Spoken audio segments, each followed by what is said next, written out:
शरद पूर्णिमा व्रत कथा।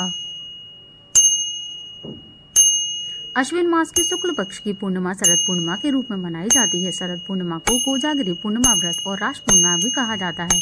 कुछ क्षेत्रों में इस व्रत को कौमुदी व्रत भी कहा जाता है। पौराणिक एवं प्रचलित कथा। एक कथा के अनुसार एक साहूकार की 2 पुत्रियां थीं। दोनों पुत्रियां पूर्णिमा का व्रत रखती थीं, लेकिन बड़ी पुत्री पूरा व्रत करती थी और छोटी पुत्री अधूरा व्रत करती थी।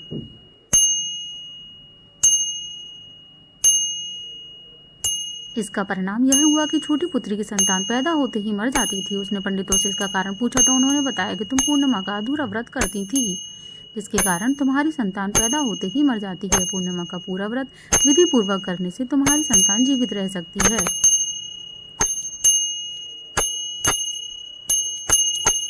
उसने पंडितों की सलाह पर पूर्णिमा का पूरा व्रत विधि पूर्वक किया। बाद में उसे एक लड़का पैदा हुआ जो कुछ दिनों बाद ही फिर से मर गया। उसने लड़के को पीढ़ा पर लेटाकर ऊपर से कपड़ा ढक दिया।